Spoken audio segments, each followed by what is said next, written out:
Don't forget to subscribe to both Recollection Road channels so you never miss a new video.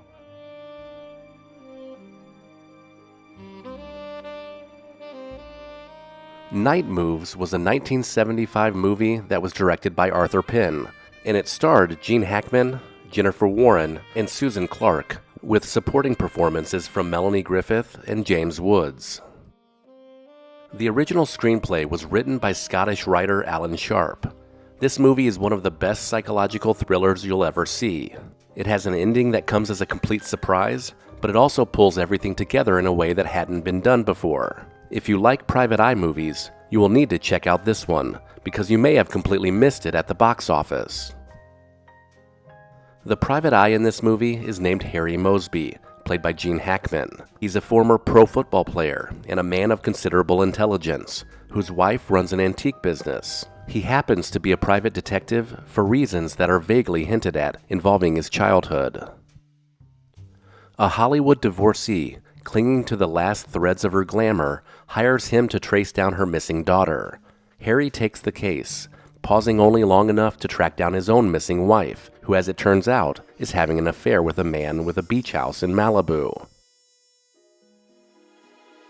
Harry confronts this man, and like many other scenes in the movie, it is done with dialogue so blunt in its complete truthfulness that the characters really do escape their genre.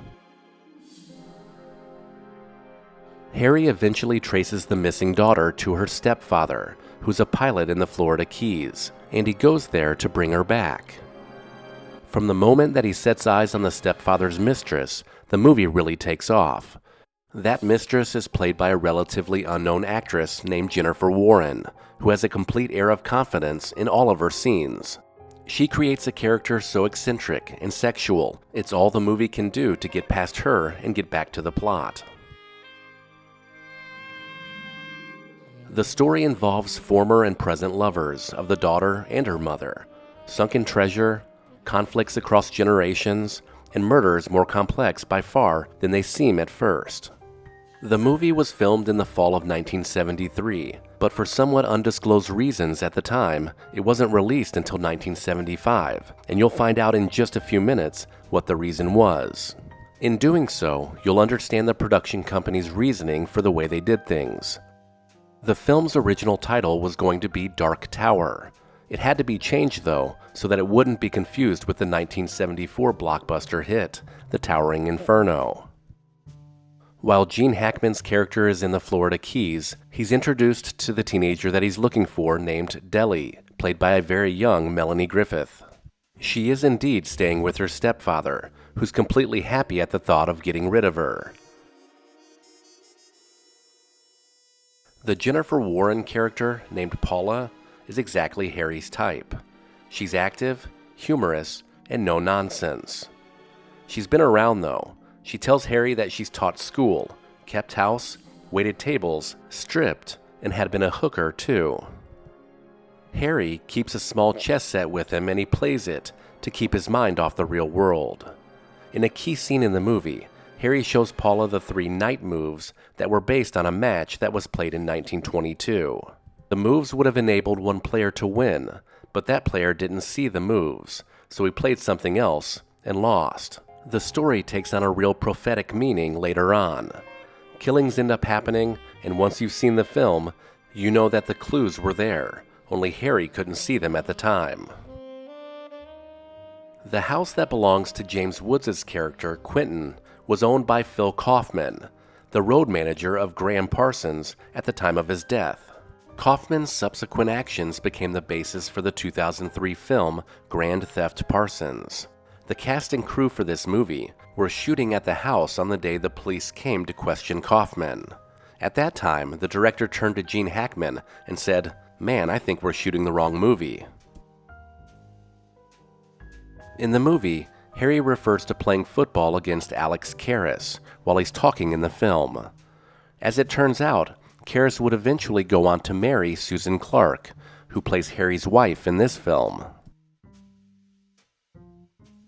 It's believed that Faye Dunaway turned down a role in this film, strictly because in October of 1973, she took the female lead in Chinatown, which was released in 1974.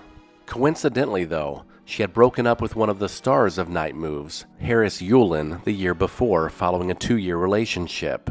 That may have also influenced her choice of films. In the movie, Harris Yulin's character has a limp. That limp is real. He had an accident before filming started, but the director still hired him for the role. But this limp is never addressed in the film at all. As initially shot, the sex scene between Gene Hackman and Jennifer Warren was longer and much more intense than we see in the final product. This original shoot was emotional as well as very physical. Due to a lot of controversy around the scene, the director decided to delete this elaborate encounter and instead go with a much shorter version. The screenwriter, Alan Sharp, fought for the longer scene to be included in the film, and he felt really offended by the decision to go with the shorter cut. In the movie, we're introduced to a young Melanie Griffith, and at the time of filming, she's only 16 years old. But if you've seen the film, you really have to ask yourself, how in the world did they film the nude scenes with her that are very explicit? There are quite a few shots of her topless, but those have a tendency to be a little more subtle. Her skinny dipping diving scene is not. She is completely naked during this fairly long sequence. So how did the production company get around the fact that she was only 16 years old? Well, she turned 16 on August 9th, 1973, and filming began in October of 1973.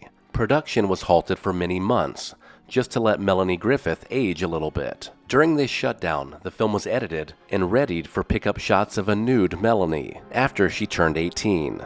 They filmed those scenes and then inserted them into the final cut, so that's the reason for the 17-month delay in production for the film's premiere in March of 1975.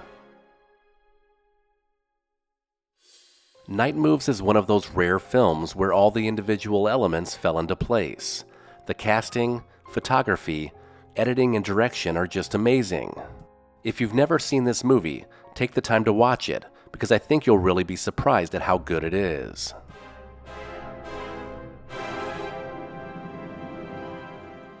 If you enjoyed this video, click on this playlist to watch even more. And as always, thank you so much for watching.